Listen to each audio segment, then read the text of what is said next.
Well sat in a hard chair at the Clearwater police station, nervously rubbing his wedding ring.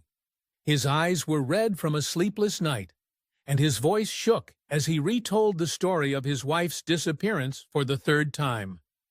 Tyra left for a corporate party at the gallery last night around 6 o'clock. Said she wouldn't be back till late, around 10. I waited until midnight, then started calling. Her phone was off. I called all my coworkers. No one knew anything. By 2 a.m., I realized something serious had happened. Detective Andre Carter watched Darius, making notes in his notebook. This was his 17th year on the homicide squad, though technically it was only a missing persons case so far. Years of service had taught him to pick up on the details. The slight twitching of Darius's eyelids at the mention of time. The overzealous display of concern. The lack of real panic that spouses usually felt in such situations. Mr. Blackwell, tell me again about the last conversation you had with your wife, Carter asked, scrutinizing his interlocutor's reaction. Darius took a deep breath. She was in good spirits, getting ready for the party. It was a big event for the gallery. They were bringing in a new collection by a local artist. Tyra always took events like this seriously. And you weren't planning on going with her? Inquired Carter. I had an important client meeting. I'm a financial consultant. Sometimes I have to work late. Carter nodded and made another notation in his notebook. Did your wife have any enemies? Maybe problems at work, or conflicts with someone? Darius shook his head. Everyone loved Tyra. She was the soul of the company, a professional at her job. I can't imagine who would want to hurt her. After Darius filled out a missing persons report and left all the necessary contacts, Carter called a patrol car to check the route from the gallery to the Blackwell house. We'll do everything we can to find your wife, he assured Darius. Keep your phone on. Darius nodded, shook the detective's hand, and headed for the exit. At the door, he turned around. Find her, please. She's my whole life. As the door closed behind Darius, Carter leaned back in his chair and looked thoughtfully at the picture of Tyra from the family album that Darius had left behind. A beautiful woman with intelligent eyes and a warm smile looked out of the picture. There was something about this case that had kept the detective on his toes since the first few minutes of the conversation. At the Azure Art Gallery, Carter was interviewing Tyra Blackwell's co-workers. The gallery director, an elegant woman in a strict suit, confirmed that Tyra had indeed attended the party and had left around 10 o'clock that evening. She was professional as usual, mingling with the guests, talking about the new collection. I didn't notice anything out of the ordinary, the director said. Did she leave alone? Clarified Carter. As I recall, yes, said she'd called a cab home. A review of the security cameras confirmed the principal's words. At 10:05, Tyra left the gallery, stood on the sidewalk for a moment with her phone in her hand, and then got into a car that pulled up, presumably a cab. By the evening of the first day of the investigation, Carter learned that Tyra had indeed hailed a cab through an app.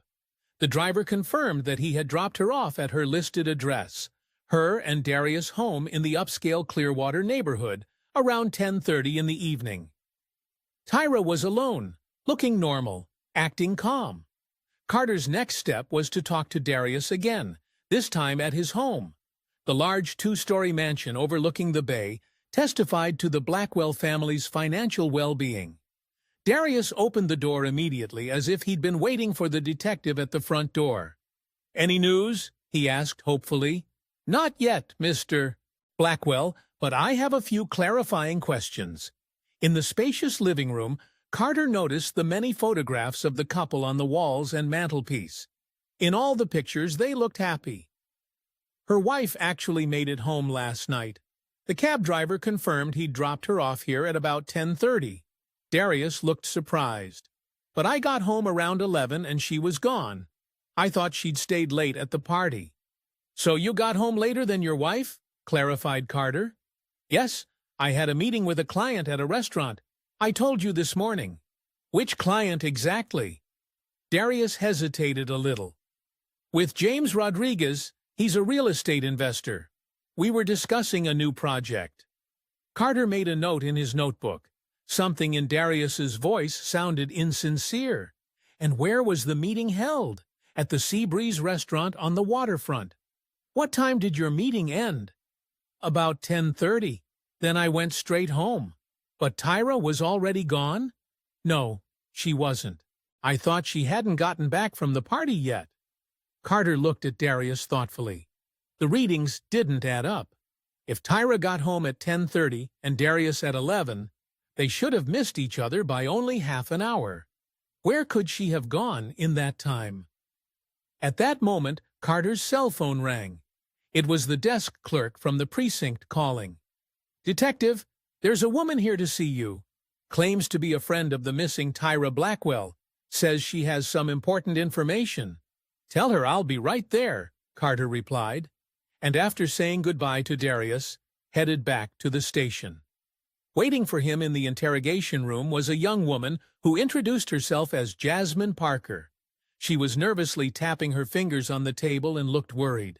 "I'm Tyra's best friend," she began without preamble. "And I don't believe a word Darius says." Carter looked at her carefully. "Why?" "Because their marriage had been cracking at the seams for a long time. Tyra was going to file for divorce. She found out Darius was having an affair on the side. It was the first truly interesting piece of information since the investigation began." Carter pitched forward. "Go ahead, Ms. Parker." "About a month ago, Tyra began to notice that Darius started staying late at work more often than usual. One day she checked his phone and found messages from some woman. Nothing specific, but enough to suspect cheating. Did she talk to him about it? No, she wanted to gather more evidence. Tyra was always methodical. She even hired a private investigator, but she didn't get a report from him in time." "Do you know the woman's name or the detective?" Jasmine shook her head. "Tyra didn't tell me the woman's name, only that she was younger. And she found the detective through the internet. I don't know the details." "When was the last time you spoke to Tyra?" "The day before yesterday. She was excited, said she was finally getting all the proof so she could file for divorce. Tyra said she couldn't live a lie anymore." Carter made a few notes in his notebook. "Do you have any idea where she might have disappeared to?" Jasmine shook her head. "No, but I'm sure Darius is hiding something. Tyra would never leave without telling me." After talking to Jasmine, Carter returned to his desk and began to verify the information about Darius' meeting at the Seabreeze restaurant. A call to the manager of the establishment confirmed that Darius had indeed been there last night, but not with a customer, but with a young woman. They had ordered a bottle of expensive wine and seemed very close. "Do you have them over often?" asked Carter. "About once a week for the last 2 months," replied the manager, always sitting at the far table by the window. Carter asked for surveillance footage and photos of the visitors, if available. The manager promised to cooperate. The next morning, a folder containing printouts of Darius's phone calls for the past 3 months lay on Carter's desk. One number had been repeated particularly often, especially during the evening hours. The number belonged to one Cheryl Williams, 32 years old, owner of a fashion boutique called Style in the Clearwater Mall. Carter decided to pay an unannounced visit to the boutique. Style turned out to be a small but stylish store with designer clothing. Standing behind the counter was an attractive young woman who introduced herself as Cheryl. "How can I help you?"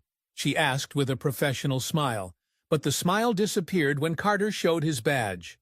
"Detective Andre Carter, Clearwater Police Department. I have a few questions about Darius Blackwell." Cheryl visibly tensed, but quickly pulled herself together. "Darius? He's a client of mine. Sometimes buys gifts for my wife." "Are you sure it's only a client? Our records show that you two communicate almost daily." Cheryl nervously fixed her hair. "We're friends. What exactly are you interested in, Detective?"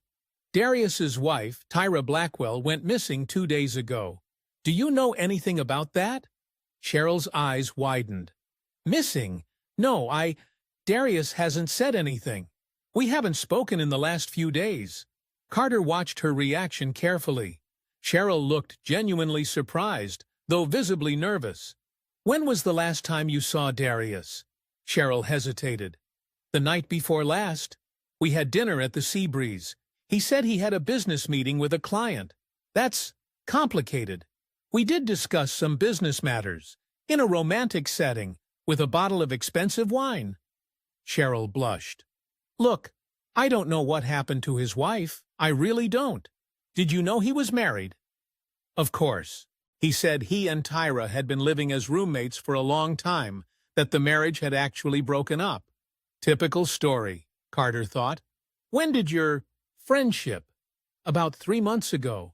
He stopped by the boutique to buy a gift for his wife. We got a talking. Then he asked me out for coffee. And now he's buying gifts for you, Carter remarked, pointing to an expensive bracelet on Cheryl's wrist. She instinctively covered the jewelry with her hand. It has nothing to do with his wife's disappearance. Darius would never hurt anyone. He's a kind, caring man. Who cheats on his wife and lies to the police? Carter added. I need to know where he was the night before last, between 10:30 and midnight. We parted around 10:45. He said he was on his way home. Are you sure?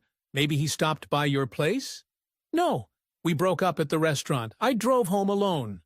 Carter took out a business card and held it out to Cheryl. If you think of anything else, call me any time. Cheryl took the card and nodded. As Carter was on his way to the door, she called out to him. Detective, you don't think that Darius could have... that something happened to Tyra? I'm just looking for the truth, Ms. Williams, and the truth is usually hidden in the details. Back at the station, Carter laid out all the available materials on the table. The story that emerged was far from the perfect picture of marital bliss that Darius was trying to create. The wife discovers the affair, gathers evidence, prepares for divorce. Husband meets his mistress the night of his wife's disappearance, lies about his whereabouts. But there was something else to this story. Some element Carter couldn't quite grasp yet, something to do with finances. He requested both spouses' bank statements and insurance policies. Perhaps the answer lay in money. More often than not, it did. Detective Carter, a young officer, peered into the office. The results of the surveillance cameras in the area of the Blackwell house the night of the disappearance have come in. And what is it? A cab did indeed take Mrs. Blackwell home at 10:30, and at 11:20, a camera in a neighboring street recorded her car. It was driven by a man, presumably Mr. Blackwell. Is he alone in the car? Looks like it. The quality of the recording isn't very good. And Mrs. Blackwell didn't drive her car out? No, her car is still in the garage at home. Carter thought for a moment. Darius had lied about the time he'd gotten home. He hadn't arrived at 11, but later. What had happened in that hour? And why had he driven his wife's car and not his own? Prepare a search warrant for the Blackwell house, Carter ordered, and organize a surveillance on Darius. I want to know his every move. The detective leaned back in his chair and looked at Tyra's picture once more. What happened to you? He thought. And what is your husband hiding? The third day of surveillance on Darius Blackwell had not yielded the expected results. Detective Andre Carter sat in an unremarkable car in front of the office building that housed Darius's financial company. The time was approaching 7 p.m. The workday was long over, but Darius still hadn't left the office. How long are we going to sit here? Asked the young officer Travis had been assigned to assist Carter. As long as it takes, replied the detective, not taking his eyes off the entrance to the building. Blackwell is hiding something. I can feel it. At that moment, the front door opened, and Darius stepped outside.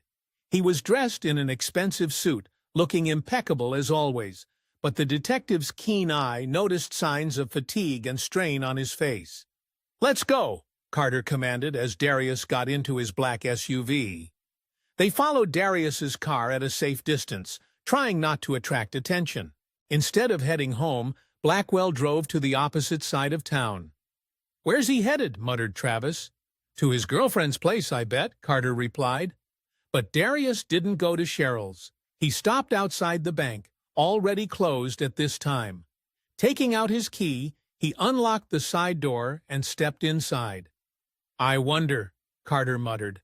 What did he need at the bank after closing time? Darius stayed in the bank for about 20 minutes. When he came out, he was holding a small metal case. "I bet it's a safe deposit box," Carter said. "Let's keep the surveillance going." Now Darius was really heading toward Cheryl Williams' house. The girl's apartment was in a modern apartment complex with a separate garage for each apartment. Darius parked next to it, looked around, and quickly entered the building. "Write down the time," Carter told the officer. 7:38 p.m. Suspect entered the building at 86 Seaside Boulevard. While they waited, Carter got a text from a colleague in the finance department. Found something interesting in Blackwell's bank statements. The message read, "He's withdrawn almost $500,000 in cash from his accounts in the last 6 months." "There's something else, too," the colleague continued. "A month ago, he took out a life insurance policy in Tyra Blackwell's name to the tune of $2 million. Carter whistled. Now that's motive. It was about an hour before Darius left Cheryl's house. The metal briefcase was no longer on him. He got back into his car and drove off again. This time, judging by the route, he was heading home. "Back to the station," Carter said. "We need to get a search warrant for the Williams house." At the precinct, Carter had another surprise waiting for him. Jasmine Parker came in again with information. "I just remembered something," she began, nervously rubbing the strap of her purse. "A week before Tyra disappeared, she told me that Darius insisted on taking out a new life insurance policy. She also joked that he was suddenly overprotective. He offered to take out the insurance himself," clarified Carter. "Yes, and insisted that the amount be as large as possible. Tyra didn't pay much attention to it, but now, after what happened—" "You did the right thing coming in," Carter encouraged her. "Anything else unusual about Darius's behavior lately?" Jasmine hesitated. "You know, I've seen him a few times in the neighborhood where Cheryl lives. I have a sister who lives there, and I go to those places a lot. Darius used to come there regularly, especially in the evenings, sometimes alone, sometimes with Cheryl. They were often in the garage." "In the garage?" wondered Carter. "Yes, Cheryl has a detached garage near the house. I've seen them go in there together a few times." Carter made a note in his notebook. "That's very important information, Jasmine." "Thank you." After Jasmine left, Carter called his team together. "We have enough probable cause to get a search warrant for Cheryl Williams's home and garage. Darius Blackwell is the prime suspect in his wife's disappearance, $500,000 withdrawn from accounts, $2 million worth of insurance, an affair on the side, a threatened divorce. Everything points to him." "But there's still no body," objected one of the officers. "Probably will be soon," Carter replied grimly. "Prepare for an operation for the morning." The next morning, having obtained a search warrant, Detective Carter's team headed to Cheryl Williams' house. It was early morning, around 8 o'clock. Cheryl was still supposed to be home before leaving for work. When the team pulled up, Cheryl was just leaving the house with her purse on her shoulder, obviously going to work. When she saw the police cars, she froze in place. "Miss Williams," Carter addressed her, showing her badge, "we have a warrant to search your home and garage." "Search? But why?" Cheryl looked startled. "It has to do with Tyra Blackwell's disappearance. Please stay here while we go through the procedure." Cheryl nodded nervously and remained standing at the entrance, accompanied by an officer, while the rest of the team began their search. Cheryl's home was small but stylishly furnished. The team methodically checked each room but found nothing suspicious. Carter personally looked through the bedroom, noticing the pictures of Cheryl and Darius on the bedside table. "Detective," one of the officers called out to him, "a safe has been discovered in the living room." Carter walked over to the officer, who pointed to a small safe built into the wall behind a painting. "Miss Williams," Carter called out, "we need the code to the safe." Cheryl, still standing at the entrance, looked nervously at the detective. "Why do you need to get into my safe? There are personal items in there." "The warrant covers all rooms and vaults in the house," Carter explained. "The code, please." Cheryl reluctantly walked over to the safe and entered the combination. There were documents, a small amount of cash, and jewelry. Carter perused the contents, but found nothing related to the case. "Now the garage," he commanded. Cheryl's garage was in a separate structure next to the house. It was a spacious room with tools, a bicycle, and various boxes neatly arranged. A large freezer stood in the corner. "What's in the freezer?" asked Carter to Cheryl. "Groceries? What else?" she replied. But you could hear the uncertainty in her voice. "Open it," Carter ordered. Cheryl hesitated, then walked over to the freezer and opened the lid. There were bags of frozen food on top, but something told Carter to check deeper. "Check the contents," he ordered the officers. 2 police officers began removing bags from the freezer. The deeper they dug, the more Cheryl paled. "What's this?" one of the officers suddenly asked, coming across something large wrapped in black plastic.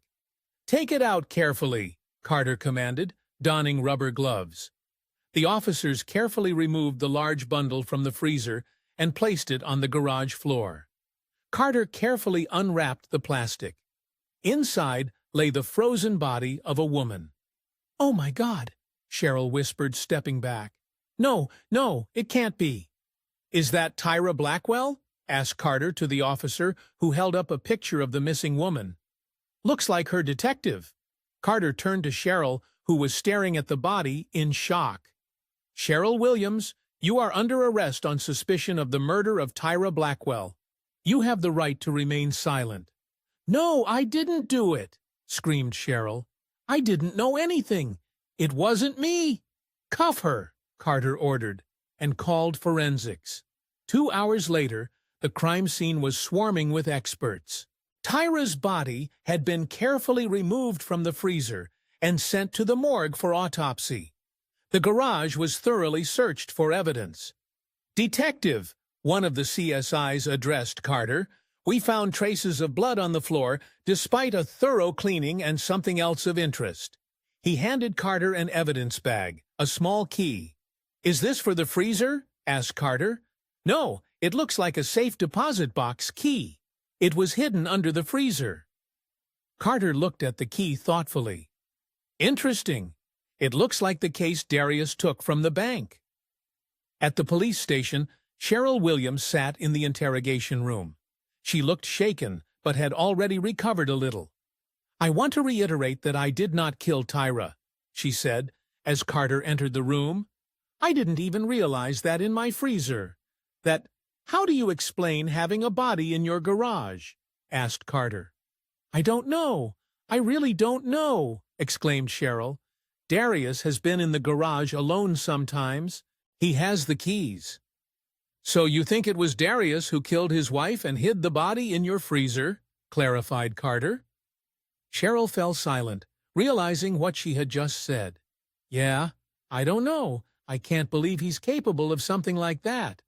When was the last time you opened the freezer?" "A week ago, maybe. I rarely use it, only to store food I buy in bulk." "And you didn't notice anything unusual? Extra weight? Odor?"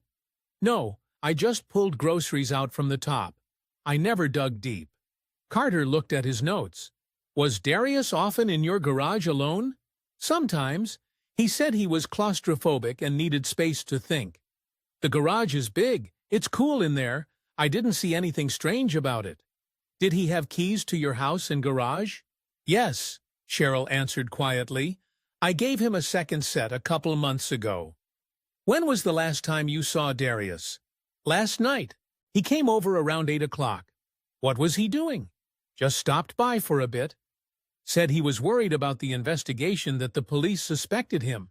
He seemed nervous. He went into the garage." Cheryl hesitated. "Yeah, for a few minutes.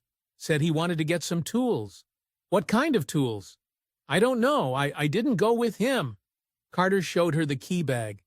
Have you ever seen this key? Cheryl shook her head. No, never. It was hidden under your freezer. Cheryl looked genuinely surprised. I don't know what that key is or how it got there. Carter closed the notebook. Miss Williams, you will remain in custody until all the circumstances are clarified. If you didn't kill Tyra Blackwell, you have nothing to fear. But I'm losing my business, my reputation. Everyone will think I'm a murderer. The truth will come out sooner or later. Carter assured her, standing up. If you're innocent, it will be proven. Exiting the interrogation room, Carter headed for his desk. Sheesh. So did you get Darius? He asked his co-worker. Yeah, he's already in room 3. Great. Give me 10 minutes to review the materials, and I'll start the interrogation. Carter opened the case file.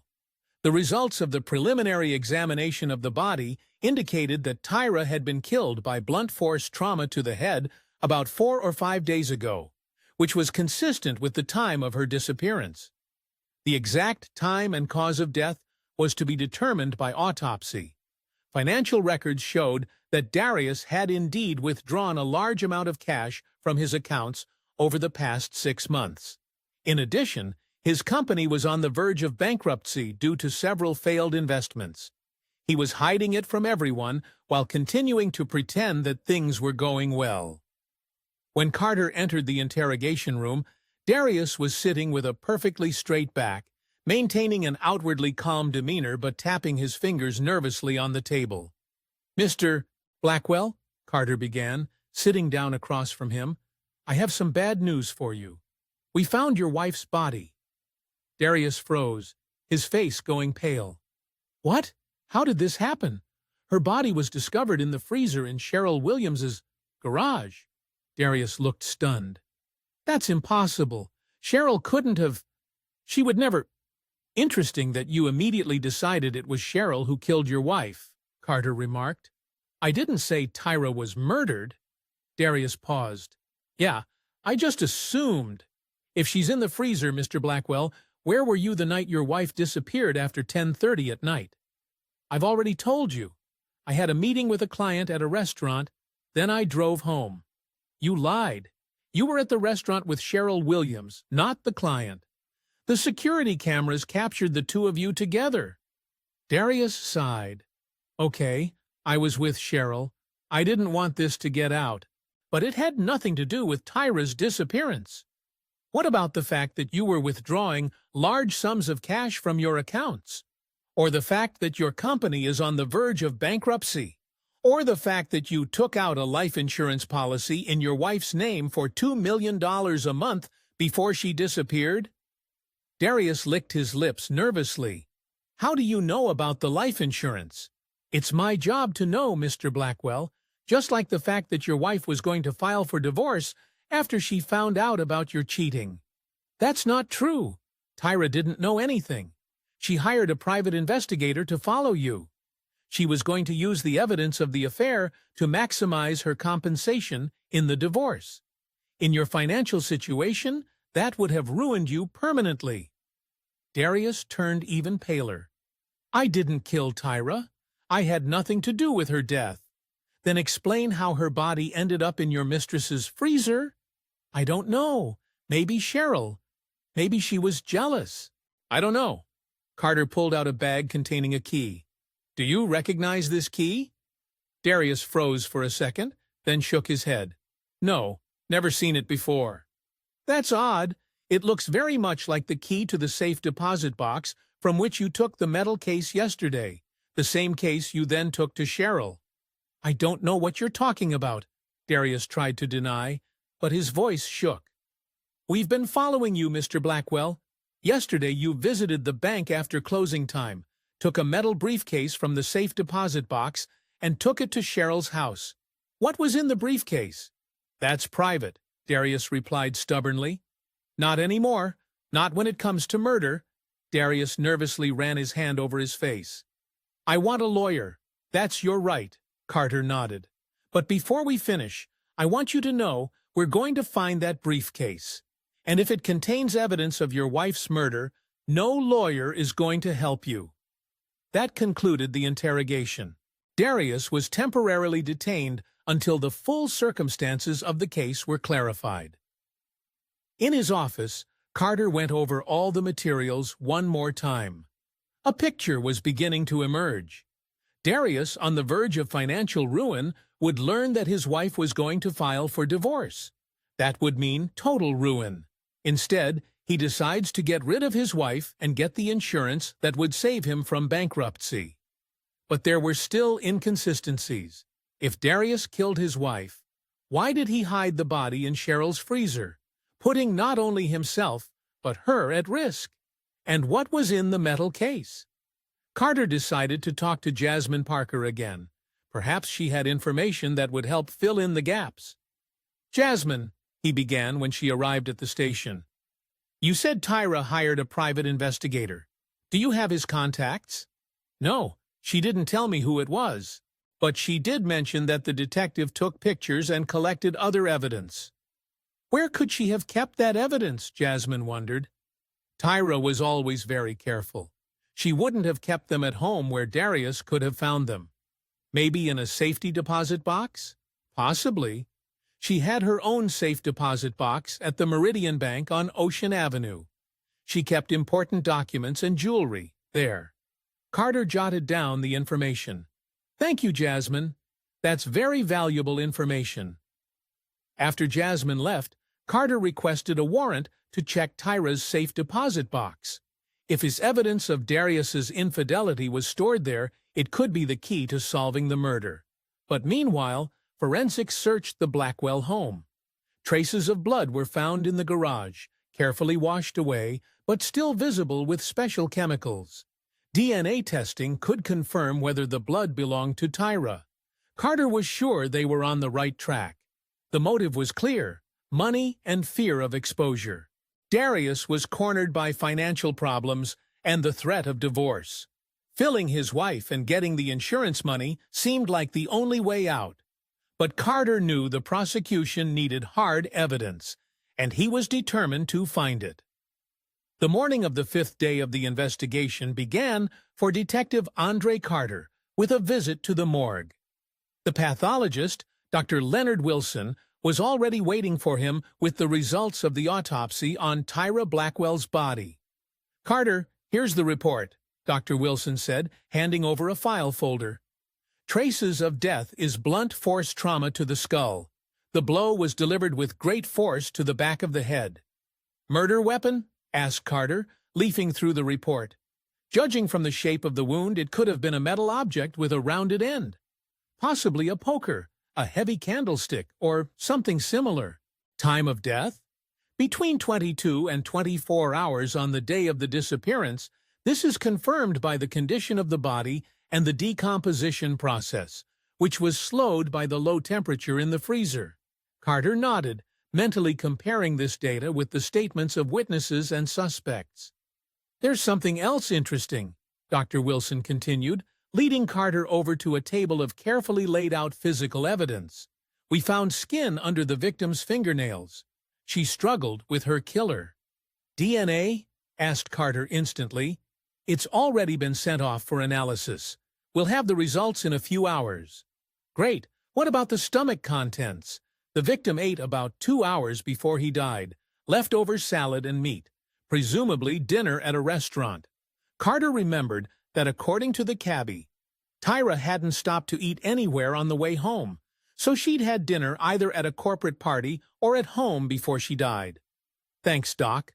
Let me know as soon as you get the DNA test results," Carter said as he left the morgue. The next item on the detective's schedule was the Meridian Bank, where Jasmine said Tyra kept important documents. After obtaining the necessary court authorizations, Carter worked with the bank manager to open Tyra Blackwell's safe deposit box. Inside was a folder of photographs. They showed Darius and Cheryl in various situations, leaving a restaurant, kissing in a car, entering a hotel. The pictures were dated within the last 3 months, the exact period of their affair. Also in the box were copies of financial documents indicating Darius's company was in serious trouble. "Bingo," Carter whispered. Tyra had indeed been gathering evidence for the divorce. But the most interesting find was the flash drive. Back at the station, Carter immediately plugged it into his computer. On the thumb drive were audio recordings of Darius's conversations with Cheryl, probably made by a hidden microphone in Darius's car. "I can't do this anymore," Darius was saying. On one of the recordings, "If Tyra finds out about us and my financial problems, she'll take everything in the divorce." "You could just get a divorce and start over," Cheryl replied. "With what? I'd be broke. Insurance is the only way out." The tapes provided motive, but were not direct evidence of murder. However, when combined with the rest of the evidence, they added up to a compelling picture of the crime. At that moment, Officer Ramirez entered Carter's office. "Detective, we have the results of the search of the Blackwell home," she announced. Traces of blood belonging to Tyra Blackwell were found in the garage, despite a thorough cleaning. A poker was also found with microparticles of blood in the indentations. The blood also belongs to the victim. "Did you find anything else?" In the trunk of Darius' car, microfibers were found from plastic identical to the one the body was wrapped in. Carter nodded, mentally constructing a chronology of events. And in the house. Apparently there was a struggle in the bedroom. Despite the cleanup, the luminol revealed traces of blood on the carpet. All the pieces of the puzzle fell into place. Carter could now reconstruct the sequence of events on the night of the murder. Tyra returned home in a cab around 22:30. Darius, contrary to his testimony, did not return at 23, but much earlier, and was waiting for her at home. They had an argument. Perhaps Tyra confronted him with evidence of adultery. In the heat of the argument, Darius hit her on the head with a poker. Then he wrapped the body in plastic, loaded it into the trunk of his car, and drove it to Cheryl's garage, where he hid it in the freezer, using the keys she gave him. The question remained, did Cheryl know about the body in her freezer? Carter decided to question her one more time before finally pressing charges against Darius. In the interrogation room, Cheryl looked exhausted and scared after a night in the cell. "Miss Williams," Carter began, "I'm going to give you one last chance to tell the whole truth. Did you know that you had Tyra Blackwell's body in your freezer?" Cheryl looked at him with desperation in her eyes. "I swear I didn't know. Why would I have let you keep the body in my garage if I knew? That's crazy." "Not of love for Darius, perhaps? Or out of fear of him?" Cheryl shook her head. "I loved him, yes, but not enough to become an accessory to murder. When I found out he was married, he told me that their marriage was effectively over, that they were living as neighbors. I believed him." Carter studied her face. She seemed sincere. "Did Darius tell you about his financial problems?" he asked. "No, never. He always gave the impression of a successful man. Expensive gifts, restaurants. I never thought he had money problems." "And about Tyra's life insurance?" Cheryl raised her eyebrows in surprise. "What insurance?" "Darius took out a life insurance policy in Tyra's name for $2 million a month before she disappeared." Cheryl turned pale. "God, I really didn't know anything." Carter showed her some photos from Tyra's safe deposit box, where she was pictured with Darius. "Tyra knew about your affair. She was gathering evidence for the divorce." Cheryl covered her face with her hands. "I'm such a fool. I believed everything," he said. "One last question, Ms. Williams. Last night, Darius brought a metal case to your house. Did you see what was in it?"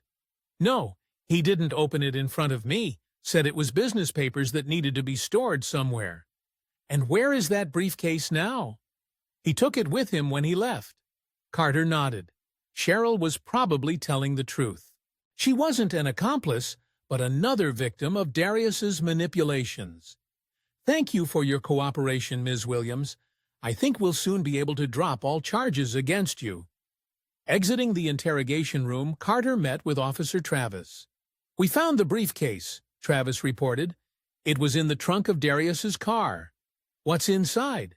"Cash, about $200,000, and a passport in the name of David Brown with Darius's picture on it.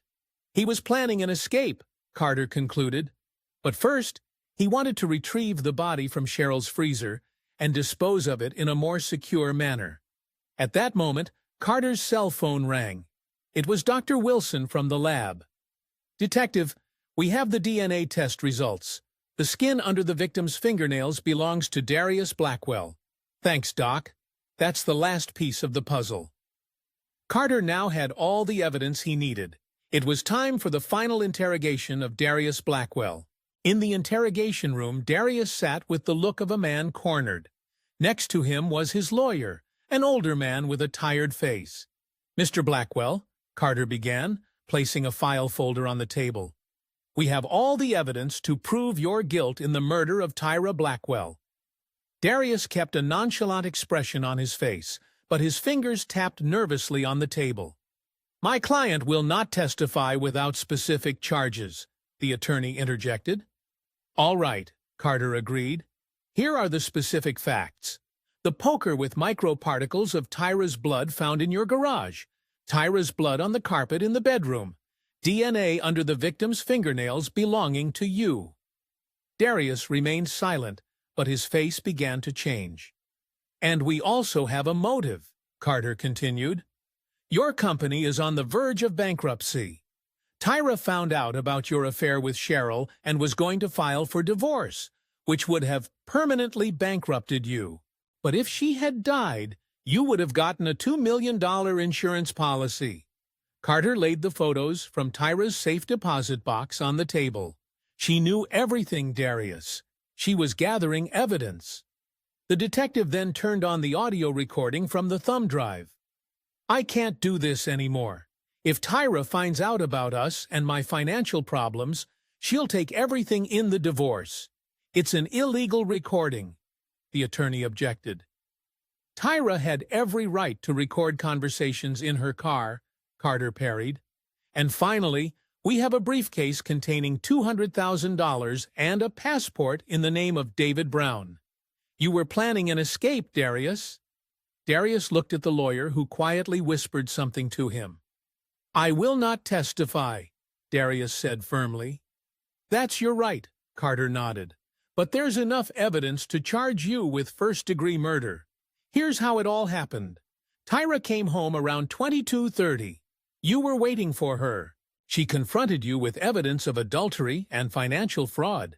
You had an argument. In the heat of the argument, you grabbed a poker and hit her on the head. She tried to defend herself, leaving bits of your skin under her fingernails." Darius remained outwardly calm, but his eyes betrayed an inner struggle. "After the murder, you wrapped the body in plastic, loaded it in the trunk, and drove it to Cheryl's garage, where you hid it in the freezer using the keys she gave you.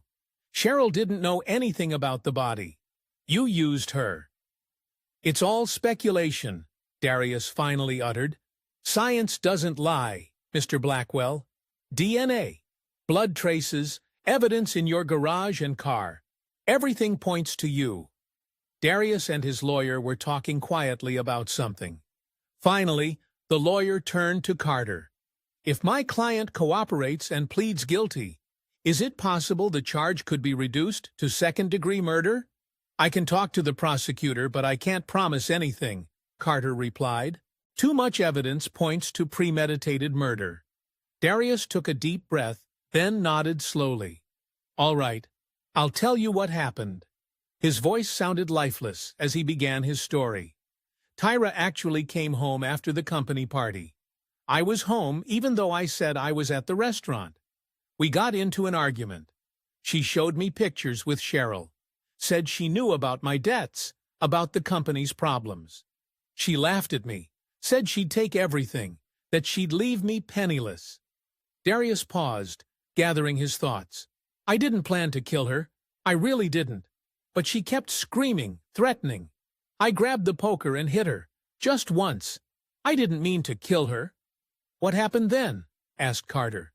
"I panicked, realized there was no bringing her back, decided to dispose of the body, wrapped it in plastic from the garage, loaded it in the trunk, and drove it to Cheryl's. I knew she had a big freezer in her garage that she rarely opened. I had the keys. I put the body in there under the groceries. Did Cheryl know about the body? No, of course not. She would never have agreed to such a thing. I wanted to get rid of the body later when things had calmed down. Is that why you came to the garage again yesterday? You wanted to take the body away? Yes, I planned to take it somewhere far away and bury it, but I didn't get there in time. Carter recorded Darius's statement and then formally read him his rights. Darius Blackwell was arrested on the charge of second-degree murder. As he left the interrogation room, Carter felt not satisfaction at solving the case, but fatigue, another tragedy, another life ruined because of greed and fear. Waiting for him in his office was Jasmine Parker.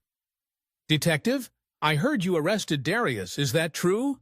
"Yes, he confessed to Tyra's murder," Jasmine nodded, tears in her eyes. "I knew something was wrong. I wish I could have prevented it." "You did everything you could," Carter assured her. "You helped us solve the crime." "What's going to happen to Cheryl?" asked Jasmine. "All charges against her have been dropped. She didn't know about the body in her freezer. Darius was just using her." Jasmine grinned bitterly. He used everyone. Tyra deserved better. Carter couldn't disagree. 2 weeks later, Darius Blackwell went on trial. Given his confession and cooperation with the investigation, the charge was reduced to second-degree murder. He was sentenced to 25 years in prison with the possibility of parole after 15 years. Cheryl Williams was completely exonerated. The reputation of her business suffered, but gradually, life returned to normal. She left Clearwater for good, moving to another city to start anew. Jasmine Parker organized the Tyra Blackwell Foundation to help women suffering from domestic violence. The foundation provided education and legal assistance to women in difficult situations. Lavondre Carter continued his work with the Clearwater Police Department. The Tyra Blackwell case was solved, but there were other crimes ahead, other mysteries to solve. In his office, he sometimes looked at the picture of Tyra that remained in the case files. A beautiful, intelligent woman whose life had been cut short so tragically by the greed and selfishness of the man who had once sworn to love her forever. Carter knew he could never bring Tyra back to life, but he did everything he could to make sure justice was served. And in a world full of injustice and pain, that already meant something. He closed the case file and placed it on the shelf among the other solved cases. Another cold truth had been brought to light. Another story ended, but not the way it should have. That was Detective Andre Carter's job in the sunny town of Clearwater, where the glitz and glam of a resort paradise hid the dark secrets of human souls.